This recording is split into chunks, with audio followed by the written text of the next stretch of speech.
Saludos compañeros. Hoy conversaremos acerca de las teorías de la enseñanza. Pero antes de avanzar, conoceremos puntualmente qué es la enseñanza. La enseñanza puede verse desde dos perspectivas, como sistema y como actividad. Como sistema, toma en cuenta la didáctica y la escolarización. En la educación actual, se busca incorporar grandes grupos de la población en un sistema, estructurado por niveles y por grupos, y se va avanzando de grado en grado en el cumplimiento del plan de estudios, de un sistema de créditos, credenciales y títulos. Las sociedades modernas organizan de esta manera su proceso educativo.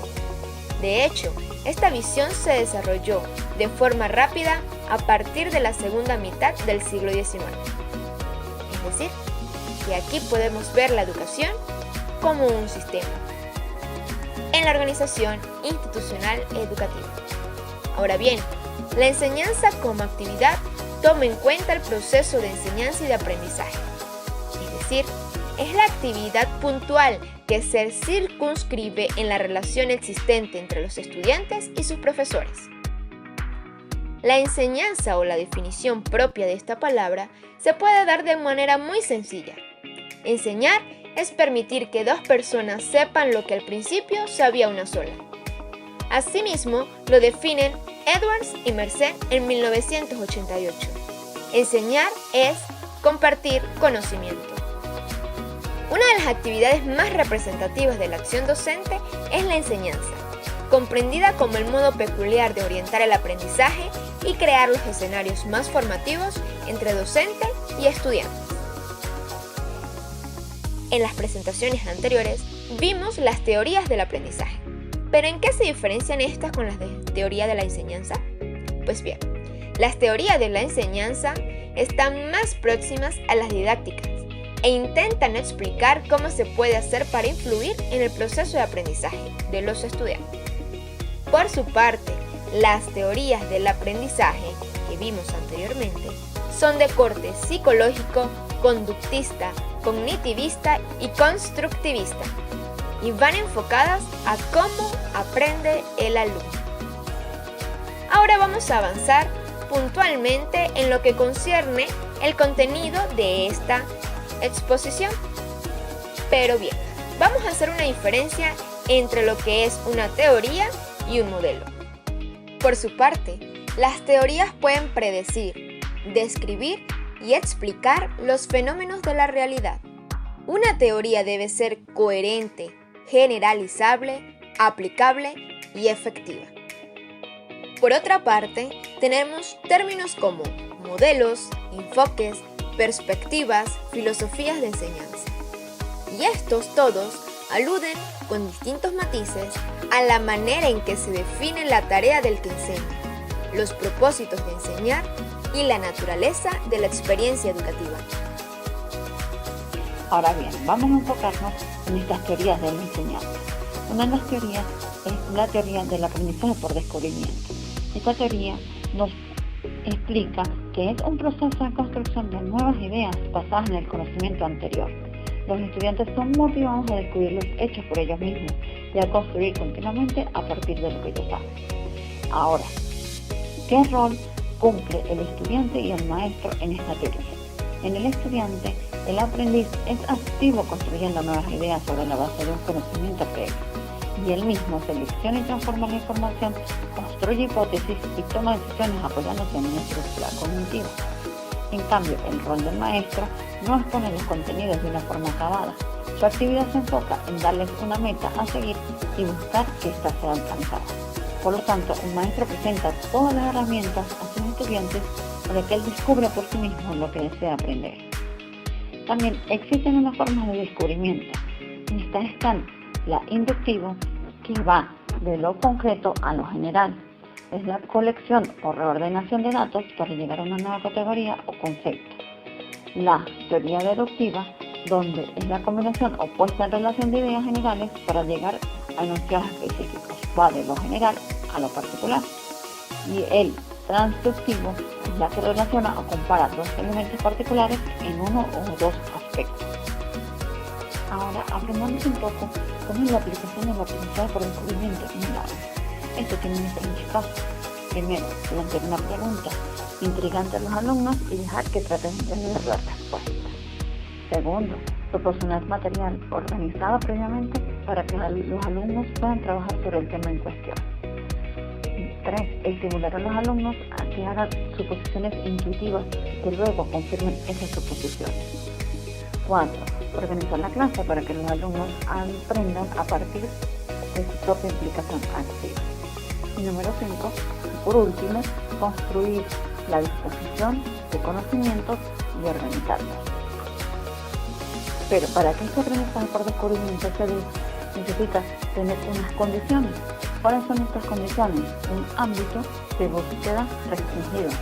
Los medios y los objetivos tienen que ser bien especificados. Deben tener en cuenta los conocimientos previos de los estudiantes. Los alumnos deben estar familiarizados con algunos procedimientos como la observación, la búsqueda, el control y la medición de variables. También es muy importante que los alumnos perciban que la tarea tiene sentido y vale la pena realizarla. Por tanto, se puede decir que esta teoría tiene un principio, que es que todo el conocimiento real es aprendido por uno mismo. Ahora, compañeros, la teoría ecléctica. En la teoría ecléctica nos rescata bandura las ideas conductistas combinándolas con otras de corte cognitivista. Él siempre enfatizando el papel preponderante de la sustitución, el simbolismo y la autorregulación del funcionamiento fisiológico del estudiante, donde éste puede cambiar patrones de comportamiento a través de la simple observación. Esta teoría nos presenta diferentes fases. Entre las fases se encuentra la fase de motivación. Esta actúa como un propulsor del aprendizaje, pero debe existir algún elemento, ya sea interno o externo, que propicie en el individuo el impulso necesario para aprender. Después está el de aprehensión. Es lo que se conoce como la atención perceptiva selectiva, la cual se enfoca en estimular determinados aspectos de aprendizaje. También encontramos la fase de adquisición, cuando la información, ya sea en imágenes o palabras, entra en el espacio de almacenamiento de la memoria a corto plazo. Es codificada para luego ser almacenada en la memoria a largo plazo. Está la hora de retención de los elementos en la memoria. Durante esta fase se determina qué clase de información pasará de la memoria a corto plazo a la memoria a largo plazo. Luego existe la fase de reproducción, donde ocurre cuando los estímulos externos o internos propician el rescate de la información almacenada en la memoria. De esta manera, el proceso de codificación ocurre de nuevo como método de búsqueda. Luego de esto, conseguimos la fase o la final, la de retroalimentación. Ella refuerza la información y permite que el educando o el estudiante compare entre el objetivo alcanzado por parte del estudiante y las expectativas originales. El proceso se completa cuando el alumno compara su desempeño para ver si sus respuestas coinciden con el modelo de expectativas. También existen unas condiciones de aprendizaje para que esta teoría. Estas son las condiciones internas y las condiciones externas. ¿De qué se trata estas condiciones internas? Es la que se originan en la mente del estudiante, específicamente dentro del sistema nervioso central. Por lo general, son estimuladas por observaciones de condiciones externas. Y las condiciones externas son las estimulaciones que abordan al individuo para proceder a la respuesta. Es decir, es la realidad y factores que lo rodean. ¿Cuál es el principio de esta teoría? Las funciones del estudiante y del medio ambiente actúan de la interacción de ambas, no por separadas. Ahora bien, vamos a conocer la teoría sistemática, también llamada teoría sistemática de la enseñanza. Se debe a la idea de Robert Gardner y consiste como resultado indicativo en su nombre en la aplicación de la teoría general del sistema al campo educativo, donde Gardner añade en esta teoría que dentro del individuo, no en su medio, lo que confirma que las capacidades están dentro del individuo y no en su entorno. Esta teoría es un proceso mediante el cual los organismos vivos adquieren la capacidad para modificar sus comportamientos rápida y permanentemente. Por lo tanto, presenta 4 elementos: un sujeto social, una situación propicia para el aprendizaje, un comportamiento explícito del sujeto y un cambio interno. Asimismo, esta teoría presenta ciertos principios. Estos principios están en los factores externos y los factores internos. En los factores externos es desde la acción docente. Está la continuidad de los contenidos, la repetición y el reforzamiento. Y en los factores internos se encuentra la información, las capacidades intelectuales y la gestión, ya que todo acto de enseñanza requiere un conocimiento previo. Para que ocurra el aprendizaje debe recordarse las habilidades intelectuales necesarias para el mismo. Un hecho de aprendizaje requiere estrategias para aprender y recordar. Esta teoría tiene algún principio. La enseñanza, para que sea considerada como tal, debe presentar las condiciones de visible y estable. Por otro lado, encontramos la teoría del aprendizaje significativo. Esta teoría es el tipo de aprendizaje que se da cuando los conocimientos previos que posee el alumno se convierten en la base para construir nuevos conocimientos, respetando la relación lógica que exista entre ellos. Por tanto, el sujeto obtiene el conocimiento a través de la reflexión y en esta teoría no se considera la enseñanza de memoria. Existen diferentes tipos en esta teoría. Está el aprendizaje representacional, en el que se le asignan significados a determinados símbolos. Identifica los símbolos con sus referentes y los símbolos pasan a significar para el individuo lo que significa sus referentes. En cuanto al aprendizaje proposicional, consiste en aprender lo que significan las ideas expresadas en una proposición. No se requiere aprender el significado aislado de los diferentes conceptos de una proposición, sino el significado de un todo. En cuanto al aprendizaje de conceptos, constituye en cierta forma un aprendizaje representacional, ya que los conceptos son representados también por símbolos particulares o categorías que representan abstracciones y atributos esenciales de los referentes. También en esta teoría existe la asimilación, que es el proceso mediante el cual la nueva información se enlaza con los conceptos pertinentes que existen en la estructura cognitivista del alumno. Austin simboliza el proceso de asimilación en la siguiente forma. Con la letra A simboliza el concepto existente modificado en la estructura cognitiva del aprendiz. Con la letra A minúscula, información nueva en la estructura aprendida. La suma de estas dos da al concepto que va a ser cognitiva. Por lo tanto, dependiendo de la experiencia del individuo, las ideas de afianzamiento o conceptos integradores pueden ser relativamente amplias y bien desarrolladas o pueden ser limitadas en la cantidad y variedad de los elementos que la componen. En esta teoría, su principio es que el factor que más influye en la enseñanza es lo que el alumno ya sabe. Averigüe esto y enséñale a partir de ello. Buen día para todos. Continuamos en esta exposición ahora hablando sobre los modelos de enseñanza. Lo primero que vamos a hacer es definir qué es un modelo de enseñanza. Según Joyce y Weil, 1985, se considera un modelo de enseñanza a un plan estructurado que configura un currículum o plan de estudios, siempre con la mira o con el objetivo de diseñar materiales de enseñanza y a su vez orientar la enseñanza en las aulas.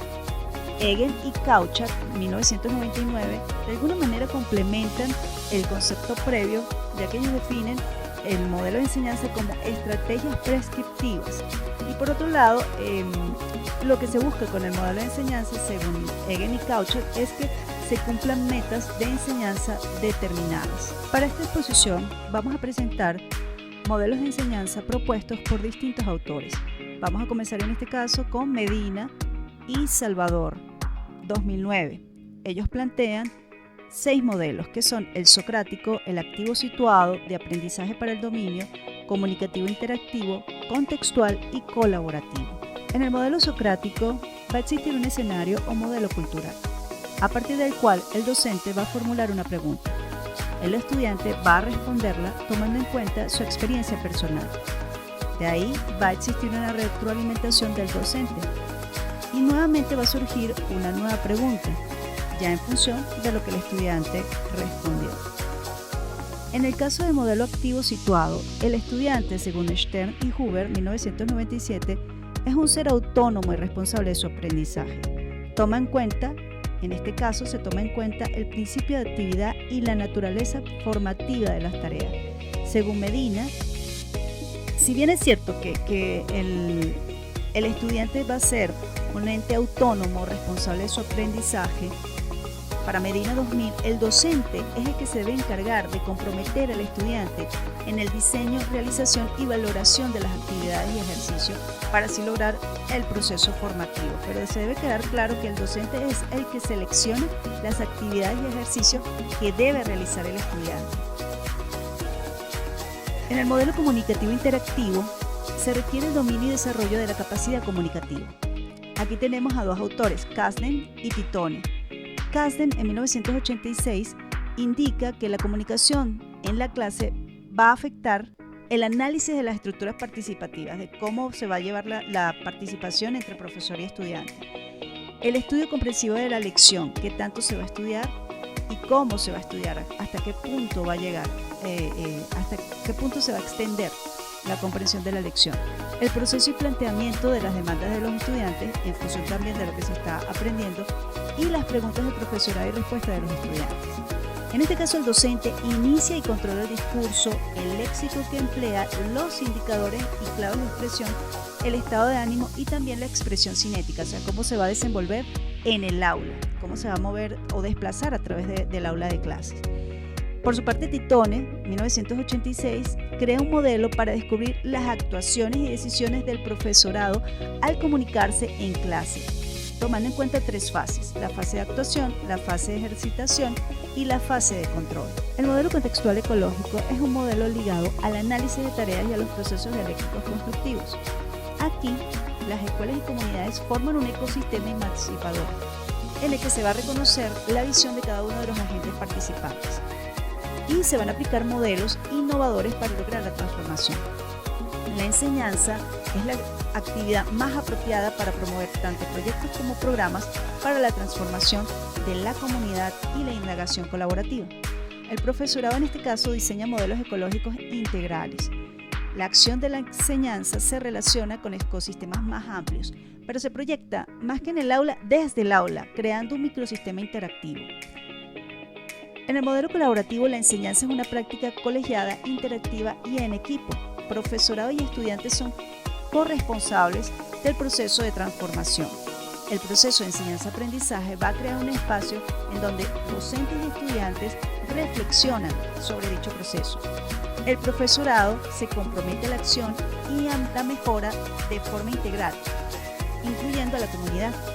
La enseñanza aplica metodologías, tareas y diseños de medios coherentes y valora las acciones docentes como práctica transformacional y con un discurso basado en los procesos culturales. Por último, tenemos el aprendizaje para el dominio. Realmente esto es un modelo de aprendizaje y sabemos que en este modelo el conocimiento cognitivo previo del estudiante es lo más valioso para lograr el aprendizaje. Ahora bien, vamos a tomar este modelo desde la perspectiva de la enseñanza. Y desde esta perspectiva, los docentes tienen que adaptar su instrucción a las características de los estudiantes. Por ende, tienen que predecir qué productos formativos van a emerger para lograr el pleno dominio y las competencias a través de tareas realizadas en el acto docente-diseño. Ahora presentamos los modelos de enseñanza según Escribano 2004. Escribano desarrolla una investigación y en esa investigación ella selecciona 6 modelos de enseñanza, 3 modelos de enseñanza de enfoque cognitivo. Como sabemos, los modelos de enseñanza de enfoque cognitivo se centran en potenciar, tanto como sea posible, el potencial intelectual de los alumnos. Y 3 modelos de enseñanza de enfoque conductual. En este caso, los modelos de enfoque conductual tienen bases teóricas de los principios psicológicos del aprendizaje y se orienta a la modificación de conductas. Estos modelos se aplican especialmente en aulas de educación especial, aunque también se están aplicando actualmente en las aulas de clase normales. ¿Qué me parece a mí interesante de estos modelos de enseñanza? Que bueno, realmente nosotros los conocemos como modelos de aprendizaje, pero ella los ve como modelos de enseñanza porque lo que busca es explicar cuál sería el proceso, o sea, las actividades de enseñanza que debería desarrollar el profesorado y cuáles son las variables desde el punto de vista de la enseñanza que se deberían tomar en cuenta en cada uno de esos modelos. Cabe destacar que los modelos que ella propone son los modelos más utilizados en las aulas de clase. Los 3 modelos de enseñanza de enfoque cognitivo que propone Escribano son el modelo de los organizadores previos de Ausubel, el modelo de la adquisición de conceptos de Brunner y el modelo del desarrollo cognitivo de Piaget. Por el lado de los modelos del enfoque conductual, presenta el modelo de control de contingencias, el modelo de autocontrol y el modelo de práctica básica. En el modelo de los organizadores previos de Ausubel, la enseñanza es expositivo-deductiva. Aquí se parte de la comprensión de los conceptos generales para poder llegar a la comprensión de los conceptos específicos.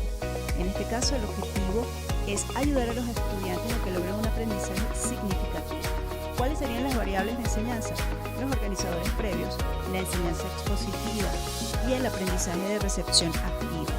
Las actividades de enseñanza se enfocan en que el profesor va a presentar conceptos y principios generales de una forma lógica, con lo que se va a aprender, así como también materiales para lograr que se establezca la relación de ideas. Cabe destacar que el profesor presenta conceptos y principios generales, pero por supuesto para llegar después a los conceptos y principios específicos. El profesor después va a comprobar que los alumnos han comprendido cada una de las partes enseñadas y formula preguntas. En el caso del modelo de la adquisición de conceptos de Brunner, la enseñanza se centra en el proceso mental de categorización y formación de conceptos específicos, pero según el análisis de sus componentes. Aquí se busca, este modelo permite el razonamiento inductivo y la posibilidad de que se mejore la estrategia de modificación de conceptos. ¿Cuáles son las variables en este caso? Atributos, ejemplos, los atributos a partir de los cuales se parte en el proceso de enseñanza, los ejemplos de esos atributos, definiciones específicas y relaciones ya jerárquicas. En este caso, las actividades de enseñanza buscan presentar la definición y comprobar su comprensión. Dar y proponer ejemplos una vez que ya se presentó la definición y se comprueba que se comprende, que los estudiantes lo comprenden, entonces se dan y proponen ejemplos. Y por otro lado, también se enseña a comparar y diferenciar características generales de los distintos conceptos. En el modelo del desarrollo cognitivo de Piaget se aplica la teoría de Piaget al medio docente, a la programación y a la enseñanza. Aquí se busca potenciar el crecimiento intelectual del estudiante creando un ambiente en el que surjan los cambios de las estructuras cognitivas. El profesor aquí va a determinar el nivel de aprendizaje alcanzado incorporando al currículum tareas apropiadas al nivel de desarrollo intelectual del estudiante.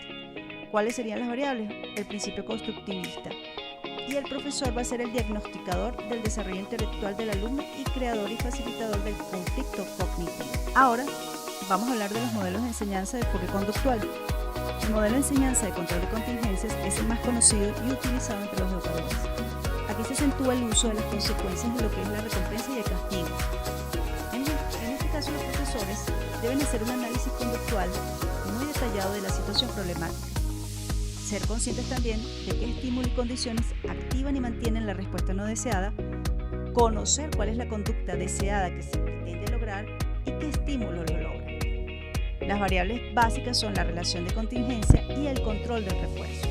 Y las actividades de enseñanza se basan en definir la conducta deseable, desarrollar un plan de observación de ocurrencia y premiar o castigar al estudiante según las respuestas o los estímulos que se logran. En el caso del modelo de enseñanza de autocontrol, se basa en el control de los estímulos del refuerzo, pero en este caso se centra en cómo los alumnos cambian su propia conducta de aprendizaje. En este caso las variables son de autocontrol y autorrefuerzo. ¿Cuáles serían las actividades de enseñanza? Bueno, ayudar a los alumnos a que se autoevalúen, o sea, el profesor tiene que dirigir a los alumnos para que ellos mismos se puedan autoevaluar, puedan generar un plan de comportamiento positivo, enseñarles a corregir su conducta y a que elijan el entorno y los recursos que necesitan. También el profesorado tiene que ayudar a los estudiantes a que se premien a lograr las conductas deseadas. También otra cosa importante es entrevistar periódicamente a los estudiantes para saber qué tanto han logrado en el refuerzo de conductas escolares deseables. En el modelo de enseñanza de práctica básica se busca conocer la eficacia del desempeño en la enseñanza del profesor. En este caso se apoya en la experiencia de los profesores en su enseñanza en las aulas. Se utiliza para lograr una mayor adquisición de conocimientos en las materias básicas, entiéndase matemática, lenguaje, ciencias naturales. En este caso, las variables y actividades de enseñanza son control del profesor sobre el ambiente de aprendizaje, enfoque en el contenido académico, dirección y control del profesor, establecer altas expectativas del rendimiento de los alumnos, dice que eso es lo que más ayuda a que los alumnos precisamente tengan un rendimiento más alto, clima afectivo en el aula, dirección de las tareas, interacción profesor-alumno y supervisión. Para terminar con esta exposición se van a presentar los enfoques clásicos de enseñanza según Feldman 2010. En este caso, él presenta 3 enfoques clásicos que son el enfoque ejecutivo, el enfoque terapeuta, el enfoque liberador, que nada tienen que ver con el hecho de que la educación sea ejecutiva, terapeuta o liberadora, simplemente que han colocado esos adjetivos a los enfoques, pero no quiere decir que la educación sea ejecutiva, o sea terapeuta, o sea liberadora. Estos 3 enfoques se desarrollaron como una vía para orientar un curso de formación docente. El enfoque ejecutivo busca establecer objetivos alcanzables, siempre tomando en cuenta las posibilidades de los estudiantes. Aquí el profesor se compromete a que los estudiantes logren sus objetivos de aprendizaje. Para ello va a construir y utilizar instrumentos de evaluación que permitan obtener y proporcionar información sobre el proceso en la medida en que va avanzando. Se centra mucho en lo que es la gestión del tiempo. Cuando el estudiante aprovecha el tiempo, se logra lo que es la oportunidad de aprendizaje. Aquí se incluye el refuerzo para promover el aprendizaje y se basa mucho en el éxito, tomando como base el avance progresivo y pautado. En el caso del enfoque terapeuta, el estudiante va a fijar sus propios propósitos y busca contenidos significativos a los mismos. Aquí se debe buscar crear un ambiente que permita el proceso autónomo de toma de decisiones en los estudiantes. De esa manera, se desarrollaría lo que Carl Rogers define como aprendizaje significativo. Para lograr el aprendizaje significativo, se debe ser autoiniciado, autosostenido y autoevaluado. ¿Qué quiere decir? El estudiante debe estar en capacidad de saber cuándo iniciar su proceso de aprendizaje, cómo mantenerlo hasta lograr el objetivo de aprendizaje y cómo debe evaluarse una vez que logre el objetivo de aprendizaje. En este caso, existe un enfoque o un punto de vista no directivo, en el que se busca facilitar el aprendizaje, no solamente para desarrollar las capacidades de los estudiantes, sino también para desarrollar la autoestima de los mismos. En el enfoque liberador, se busca que los estudiantes tengan medios para romper los estereotipos y convenciones y así puedan construir mejores modelos mentales, desarrollen un estilo cognitivo que les permita mejorar constantemente su conocimiento y accedan a la naturaleza del conocimiento para analizarlo, ya sea de una perspectiva histórica, filosófica o crítica. En este caso se debe participar en un ambiente especializado, en donde el conocimiento que se enseña se está generando y se puede reconstruir al mismo tiempo, o el estudiante lo puede reconstruir. Con este enfoque lo que se busca es que el estudiante tiene una personalidad racional, autónoma y cooperativa y con un pensamiento crítico. El enfoque exige mucha interacción estudiante-profesor y el profesor es el modelo que representa la personalidad que se desea lograr. Con esto damos por concluida la exposición del equipo número 3. Muchas gracias por su atención.